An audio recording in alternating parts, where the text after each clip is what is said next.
Dear people, welcome to देवा। मेरा नाम देव है और मैं देवों का देव प्रभु यीशु मसीह के विषय में चर्चा करता हूँ। आज हम एक महत्वपूर्ण सवाल पर बात करेंगे। क्या हम इंसान केवल लाखों सालों की अंधी प्रक्रिया और संयोग यानी कि को इंसिडेंट का नतीजा है, जैसे कि इवोल्यूशन थ्योरी बताता है, या फिर हम परमेश्वर की अद्भुत और उद्देश्यपूर्ण रचना है? बाय द वे, इवोल्यूशन केवल एक थियोरी है, कोई प्रमाण या प्रूवन एविडेंस नहीं है। So does evolution explain our existence और is God the true creator?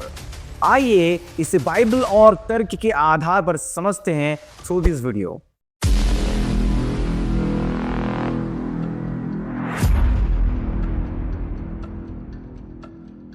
सबसे पहले हम बात करते हैं the problem of something from nothing, कुछ नहीं से कुछ बनने की समस्या।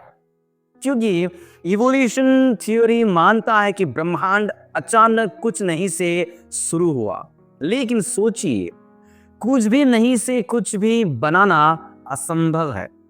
Can nothing produce something? क्या कुछ नहीं से कुछ बनना संभव है? उदाहरण, क्या बिना लेखक के किताब अपने आप लिख सकती है? क्या बिना इंजीनियर के पुल अपने आप बन सकता है? नहीं। हर रचना के पीछे एक रचयिता होना जरूरी है। हर सृष्टि के पीछे एक सृष्टिकर्ता होना जरूरी है। If there is a creation, there must be a creator. Without creator there is no creation. और बाइबल कहती है, आदि में परमेश्वर ने आकाश और पृथ्वी की सृष्टि की, जो कि लिखा है उत्पत्ति 1:1 में। दूसरी बात, life can not arise from non life. निर्जीव से जीवन उत्पन्न नहीं हो सकता।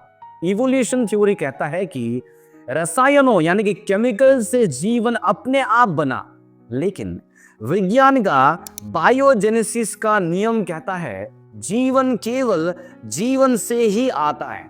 उदाहरण, अगर आप एक मूंगफली का मक्खन का जार 100 साल तक बंद रखते हैं तो उसमें कभी कोई जीव नहीं पैदा होगा। क्यों?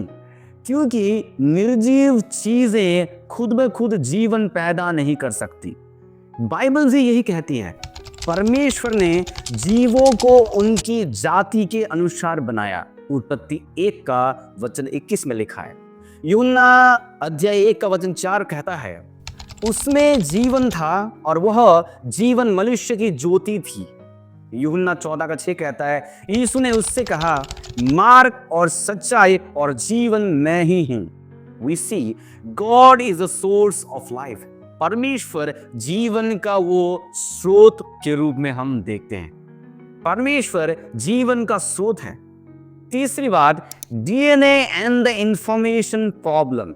डीएनए और सूचना की समस्या। डीएनए हर कोशिका सेल में मौजूद है। इसमें 3 अरब अक्षरों की एक भाषा लिखी है। Inside every cell is DNA, a code of 3 billion letters. ये एक सूचना प्रणाली, इंफॉर्मेशन सिस्टम है। अब सवाल है, क्या रैंडम घटनाएं, रैंडम म्यूटेशंस इतना व्यवस्थित, इतना सिस्टमेटिक कोड बना सकती है? कभी नहीं। Randomness produces disorder and not order. Randomness हमेशा अव्यवस्थित चीजों को प्रोड्यूस करती है। कोई ऑर्डर वाली, कोई सिस्टमेटिक व्यवस्थित चीजों को रैंडमनेस पैदा नहीं कर सकती। उदाहरण के तौर पे, अगर आप स्क्रैबल के अक्षर जमीन पर फेंके तो क्या वे अपने आप गॉड लव्स यू जैसे वाक्य बनाएंगे? कभी नहीं। तो फिर डीएनए जैसा जटिल कोड संयोग यानी कि कोई इंसिडेंट से कैसे बन सकता है? इसका तर्कसंगत उत्तर यही है कि इसे एक बुद्धिमान रचयिता ने बनाया। Logic tells us where there is information there must be an intelligent author, और ये परमेश्वर ही है। बाइबल कहती है, क्योंकि उसी के द्वारा सब वस्तुएं रची गई। कुलुस्सियों 1:16 में। चौथी बात, the fossil record and the missing links. जीवाश्म अभिलेख और गायब कड़ियां को हम जब देखते हैं, अगर इवोल्यूशन सच होता तो हमें लाखों आधे अधूरे जीवाश्म यानी कि ट्रांजिशनल फॉसिल्स मिलते। Darwin predicted we would find countless transitional fossils, जैसे आधा मछली आधा अभयचर या आधा बंदर आधा इंसान। लेकिन जीवाश्म रिकॉर्ड क्या दिखाता है? जीव अचानक और पूरे रूप में दिखाई देते हैं। मध्यवर्ती चरण लगभग गायब है। There is no middle link. ऐसा कोई जानवर हम नहीं देखेंगे जो कि आधा बंदर और आधा मनुष्य होगा।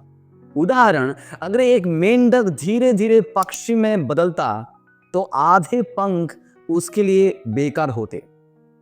ऐसा कभी नहीं हुआ। बाइबल की गवाही यही है, हर जीव अपनी जाति के अनुसार बना।